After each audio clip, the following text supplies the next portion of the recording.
Edgar Allan Poe, La isla del hada. Marmontel, en esos cuentos de costumbres que nuestros traductores se obstinan en llamar cuentos morales, como si nos burlásemos de su verdadero espíritu, dice: la música es la única habilidad que se disfruta por sí misma. Las demás necesitan testigos. Marmontel confunde aquí el placer que se deriva de oír sonidos agradables con la capacidad de crearlos. La música, como ningún otro talento, no es capaz de producir un goce completo si no existe otra persona para apreciar su ejecución. Este arte solo tiene de común con los demás artes la propiedad de producir efectos que pueden ser gozados plenamente en la soledad. La idea que el raconteur no ha podido concebir claramente o que ha sacrificado su expresión a la afición nacional del rasgo del ingenio es, sin duda, la muy sostenible de que el orden más alto de la música es el que, de modo más absoluto, se siente cuando estamos completamente solos. La proposición formulada de esta forma sería inmediatamente admitida por aquellos que aman la lira por sí misma y por sus valores espirituales, pero existe todavía un placer al alcance de la humanidad doliente, y quizás sea este el único, que debe aún más que la música al disfrute paralelo de la sensación de soledad. Quiero decir, la felicidad que proporciona la contemplación de un paisaje natural. En verdad, el hombre que desea contemplar cara a cara la gloria de Dios sobre la tierra debe contemplar en soledad esta gloria. A mí, al menos, la presencia no de la vida humana únicamente, sino de la vida en cualquier otra forma que no sea la de los elementos vegetales que crecen sobre el suelo y no tienen voz, es un borrón para el paisaje y está en contraposición con el genio del mismo.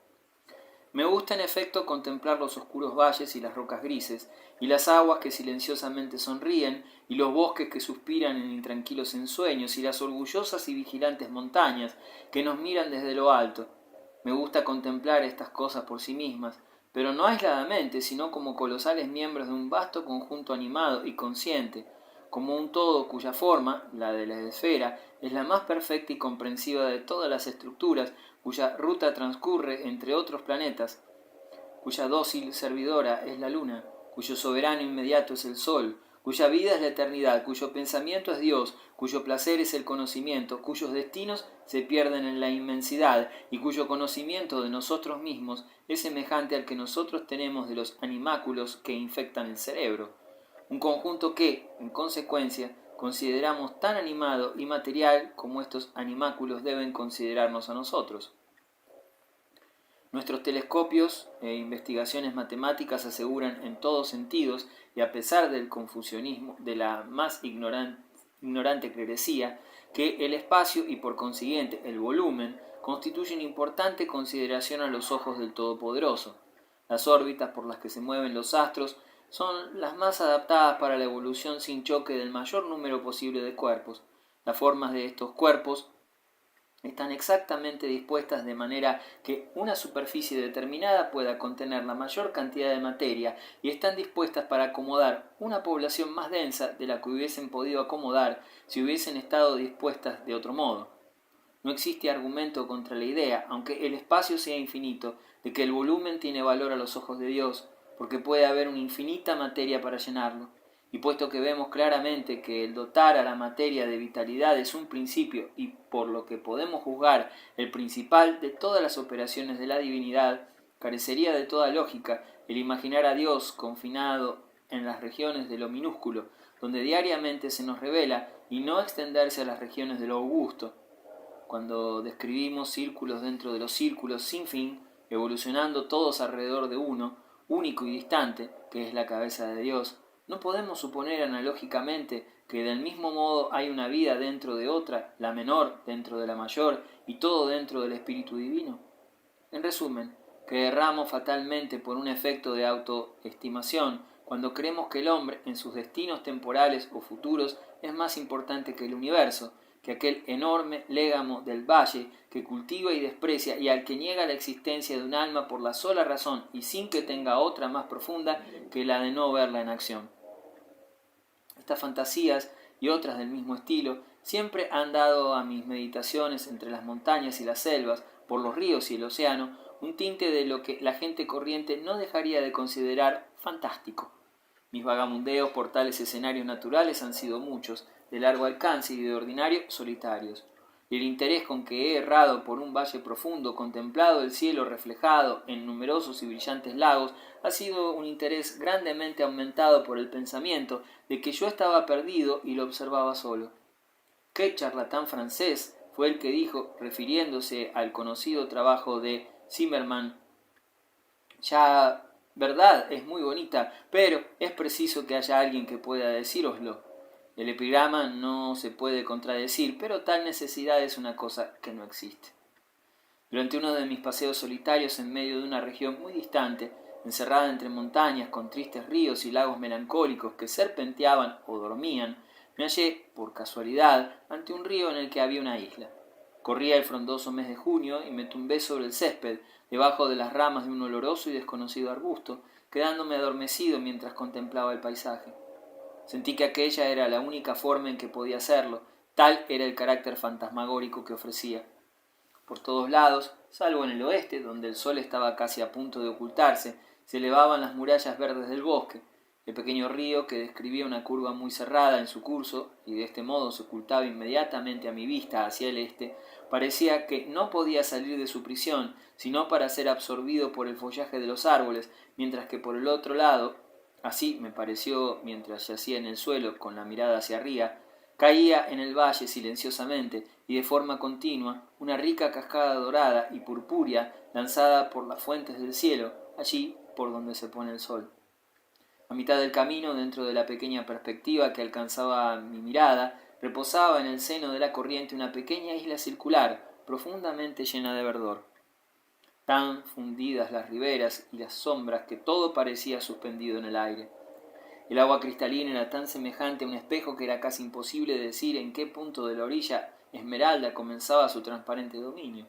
Mi posición me permitía abarcar de una sola mirada las extremidades este y oeste de la isla, y observé en sus aspectos una diferencia singularmente marcada. La parte oeste era un radiante harén de floridas bellezas, brillaba y enrojecía bajo la mirada del sol y reía desmayadamente a través de sus flores. La hierba era corta, flexible y aromática, salpicada de asfódelos. Los árboles eran jóvenes, risueños, erguidos, esbeltos y graciosos, orientales por el follaje y forma, con corteza lisa, lustrosa y parcialmente coloreada. Por todas partes parecía flotar un sentimiento de felicidad y vida, y aunque no soplaba viento alguno, todo se movía agitado por el suave balanceo de incontables mariposas a las que podía confundirse con tulipanes alados. El otro extremo de la isla, el oriental, estaba sumido en una sombría negrura. Una neblina de melancolía todavía hermosa y reposada envolvía todas las cosas. Los árboles eran de un color oscuro, de lúgubre forma y aspecto, retorciéndose en figuras tristes, solemnes y espectrales, que traían a la mente ideas de pesar mortal y muerte prematura.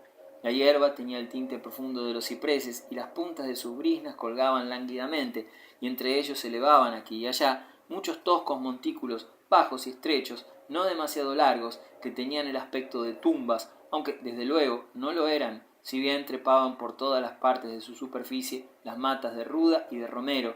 La sombra de los árboles caía pesadamente sobre el agua y parecía quedar allí enterrada, impregnando de oscuridad las profundidades del líquido elemento.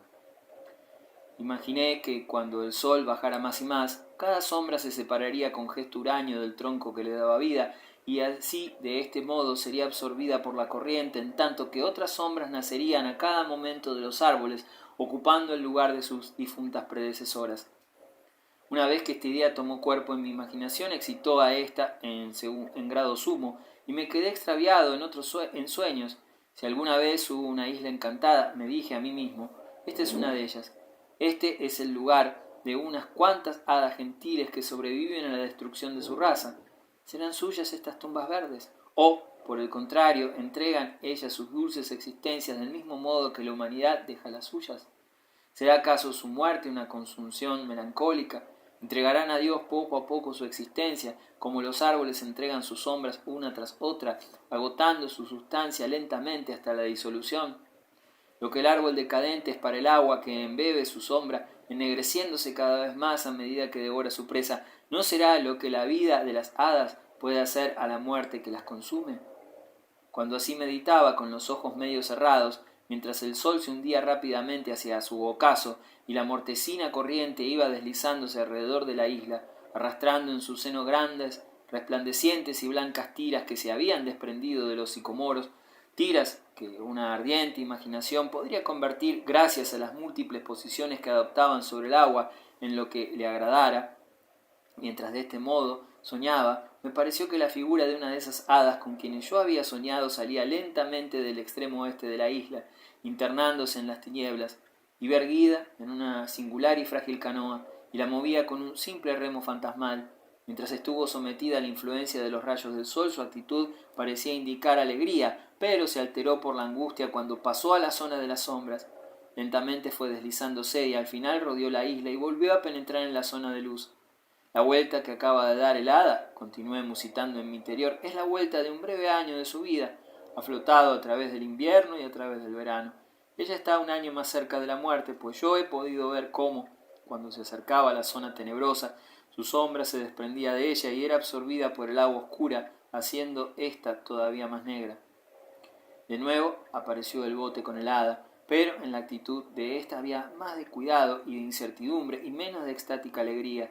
De nuevo flotó desde la luz a la oscuridad, que se acendraba por momentos, y de nuevo su sombra, desprendiéndose de ella, caía en las aguas de ébano y era absorbida por ellas. Una vez y otra describió el circuito alrededor de la isla mientras el sol se precipitaba en su caída, y cada vez que salía a la luz se observaba mayor pesar en su persona. Tornábase más débil, más abatida y más desdibujada, y cada vez que se internaba en la oscuridad se le desprendía una sombra de progresiva negrura. Finalmente, cuando el sol había desaparecido por completo, el hada, puro fantasma de sí misma, penetró desconsoladamente con su barca en la región del río de Ébano. No puedo decir si volvió a salir de allí, pues la oscuridad cubrió todas las cosas y ya no volví a contemplar su mágica figura.